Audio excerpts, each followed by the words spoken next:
Hello everyone, dear students. Today we are going to start with some basic concepts of chemistry which are very important for class 9. The first few concepts which we will cover today are atoms, molecules, elements and compounds. It is found that many children get confused when they come across these terms. What is an atom, what is a molecule, what are elements, what are compounds, and these are the very conceptual terms which we come across in chemistry. We have to use these terms in a proper way, in a proper manner.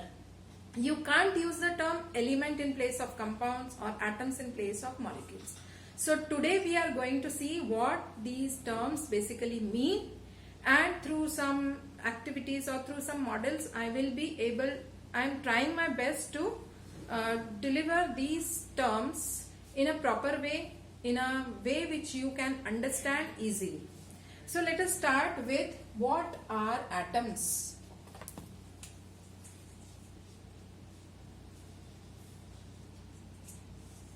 Atoms are the building blocks,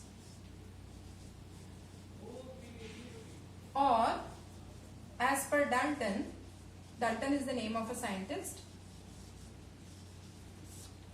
it is the indivisible smallest particle.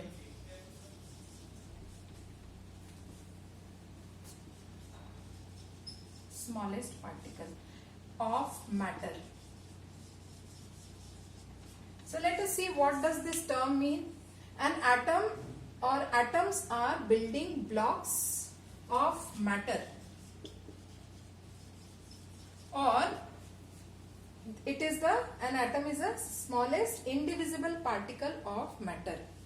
So if suppose I take this example of a rubric cube, you all are able to see this rubric cube, and you can see that this one single cube, if we see, it is made up of many tiny cubes put together. So if I dismantle this cube, it will become lot many small cubes, or we can say if lot many small cubes put together becomes this one rubric cube. So we can say that the building block of this rubric cube is many tiny small cubes. So if we consider any kind of matter means, like for example, if I consider the stick or a stone or a lemon or a pen or a paper or even a human body, these are all made up of atoms. I have taken these different things so that you can understand. This is a man-made thing, non-living thing. This is of a plant origin, means made up of living cells, tissues, a stone, and this is a dead material, a part of the tree. So all these different things, they are building block. Just like building block means, like we took an example of a rubric cube, that it is made up of many small cubes. Same way, all these materials which we saw just now, whether it is a pen or a stick or a stone or a lemon, all these are also made up of some tiny particles. It means that if suppose I go on breaking this stick into smaller and smaller and smaller fragments, then the tiniest particle which will form, which will be further indivisible, as told by Dalton. Dalton says that it is the indivisible smallest particle of any matter, that is an atom. So if we consider this rubric cube as a small particle of ink, say suppose if I make a dot over here, so this dot, if we magnify or if we elaborate or if we expand it mentally and consider as this big, then it will be made up of many small tiny particles, and all these tiny particles are known as atoms. So then, atoms, for example, if I write H in a symbolic way, we know that there are many elements around us. Hydrogen is there, chlorine is there. So hydrogen we represent it as H, capital H. Oxygen is represented by capital O. So when it is written one single hydrogen or one single oxygen, then it means that it is an atom of hydrogen, it is an atom of oxygen. Same way, if I write N, means it is an atom of nitrogen, or if we write He, then it means that it is an atom of helium. So symbolic representation, a single alphabet or two alphabets together makes the symbol of the atom of an element. So this is all about atoms. Now let us go on to the second concept, that is a molecule. Atoms is very much clear. Now molecule. So molecule is group of atoms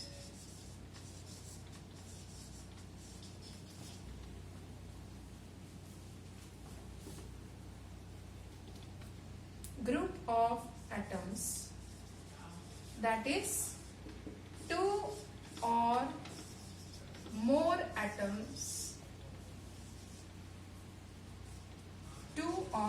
atoms bonded together. Now let us understand what is this two or more atoms bonded together. So here I have some small balls like this. This is an orange ball, and I have written Cl, you can see here. So let us consider this as an atom of chlorine. Cl is the symbol for chlorine atom. So this is an atom of chlorine. But if like this one more atom of chlorine is attached or gets bonded to this, then it becomes a molecule. So in this way. So this is a molecule of chlorine and this is an atom of chlorine. Atom of chlorine, molecule of chlorine. Molecule of chlorine is made up of two atoms of chlorine bonded together. So if it is a molecule, then chlorine is represented as Cl2. But if it is an atom of chlorine, it will be represented by the symbol Cl. So if only we write Cl, it means it is atom of chlorine, and if it is written as Cl2, then it is a molecule of chlorine.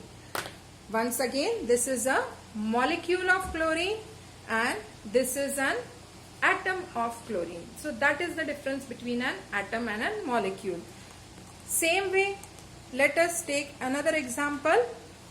This is a hydrogen atom, a single hydrogen atom. But if such two hydrogen atoms are bonded together, it becomes a molecule of hydrogen. So this is a molecule of hydrogen, H2. This is an atom of hydrogen. So two or more atoms, if they are bonded together, means a group of atoms which are bonded together. Group means it can be two or it can be more number of atoms which are bonded together, then we call it as a molecule. Now it is not necessary that the atoms which bond together and which form a molecule, they should be of the same type. For example, here is a hydrogen atom, another hydrogen atom, and here I have an oxygen atom. So this is an oxygen atom, this is a hydrogen atom, and this is another hydrogen atom. But if these three atoms, they are bonded together, it becomes a water molecule. Two hydrogen, one oxygen, all three are bonded together. So in this molecule you can see that there are more than two types of atoms, or more than two atoms are bonded together, and all the atoms are not the same. The yellow ball represents oxygen atom and the hydrogen atoms are represented by the red balls. So two red balls, one yellow ball, two hydrogen atoms, one oxygen atom bonded together, it will form a molecule of water, H2O. H2O is a molecule of water. So there are 3 atoms, one is of another type, 2 are of different types, and they together form a molecule. So there is a difference between the molecule of hydrogen and the molecule of water, or a molecule of chlorine and a molecule of water. How do they differ from each other? They differ from each other in this molecule. There are 2 atoms of chlorine which are same type of atoms, and here there are 3 atoms out of which oxygen is different as compared to 2 hydrogen atoms. So from this we can come to a conclusion that there can be 2 types of molecules. Let us see which 2 types.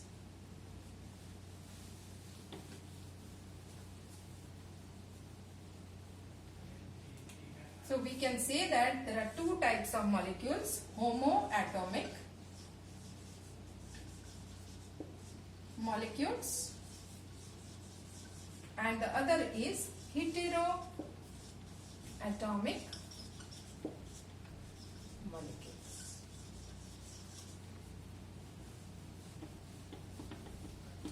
Homo means same.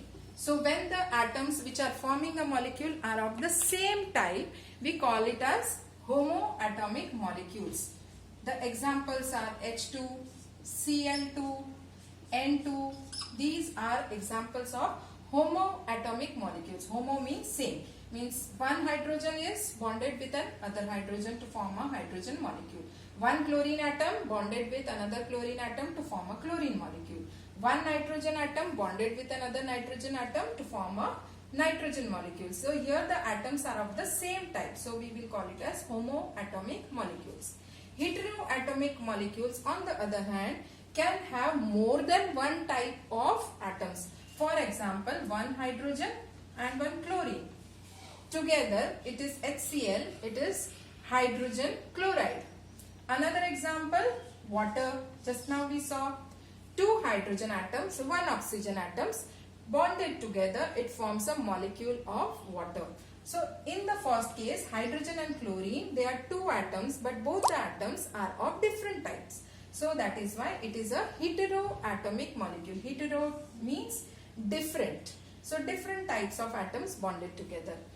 In the example of water, there is 1 oxygen atom and 2 hydrogen atoms. Though both are hydrogen atoms of the same type, but the third atom, oxygen, is different from hydrogen. So 2 different types of molecules are forming a water molecule. So it is heteroatomic molecules. I hope that you have now properly understood what is atom, what is a molecule, and what are the type of molecules. Molecules can be homoatomic molecules, molecules can be heteroatomic molecules. Now as you have understood this part, let us move on to the next terminology, that is elements. Now let us see what are elements.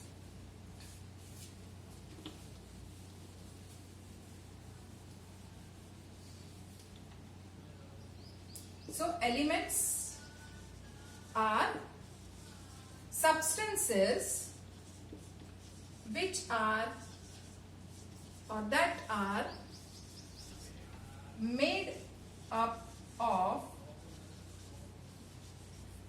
same type of atoms, and they exist as atom or molecule. So an element, what is an element? It is a substance which is made up of same type of atoms, and it can exist either as an atom or as a molecule. So we say hydrogen is an element, chlorine is an element. So chlorine exists in the form of a molecule, Cl2. Hydrogen exists in the form of a molecule, H2.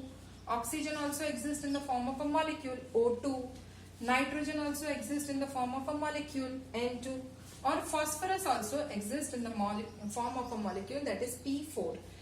Here I have taken one example in which there are 4 atoms of phosphorus together forming a molecule of phosphorus. Here 2 atoms each.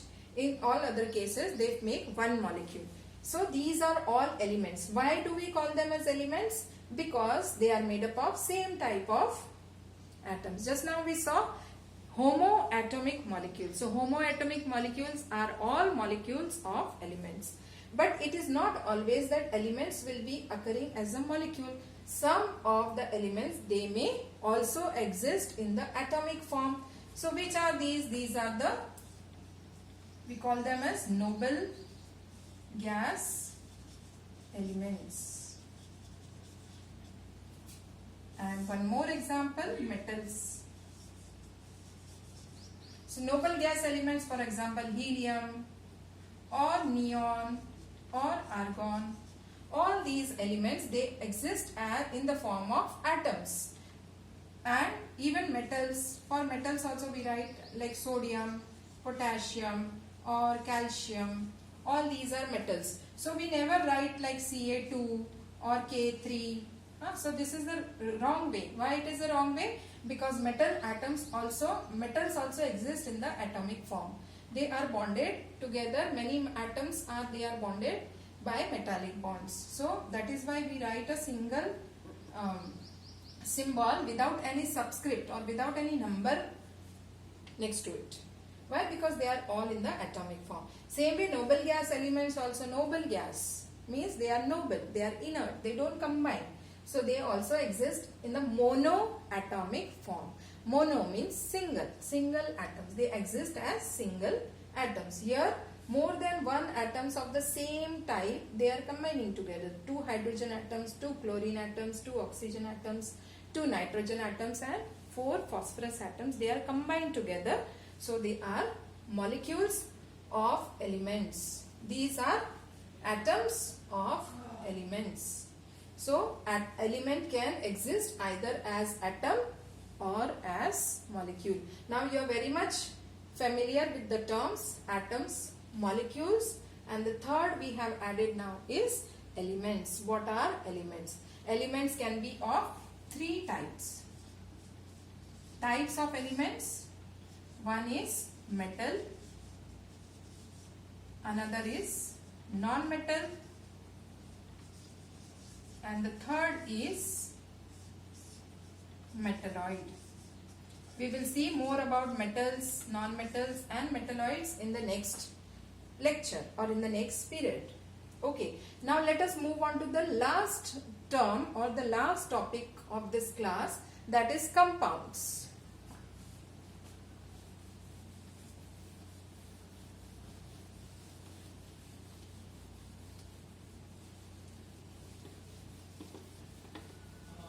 So let us see what is a compound.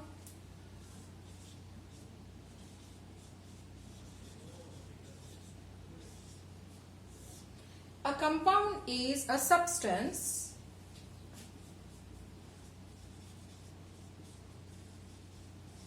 made up of more than one type of atoms. More than one type of atoms. Just now we saw an example of water. So water is made up of more than one type of atoms. So water is a compound. This is the symbol of a molecule of water. So many molecules of water put together will form like one H2O, another H2O, another H2O, and so on. Millions of H2O put together, it will become compound water. So water is an example of compound. H2O is molecule of a compound. And compound will always exist in the form of molecules. There are 2 types of compounds. Ionic compound and covalent compounds. So more about ionic compounds and covalent compounds, that is the type of compounds, we will share in the next class or the next period.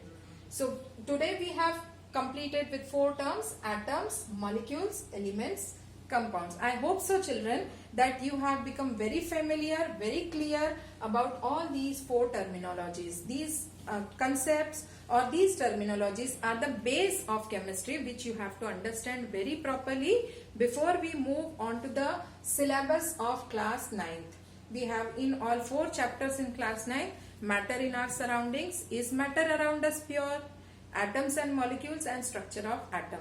But before we actually move to our syllabus, it is very essential for us to understand the basic concepts of chemistry, which will make it very easy for you to understand the further details of the chapters. Okay, so children, I hope so you have understood all these concepts. Once again, thank you.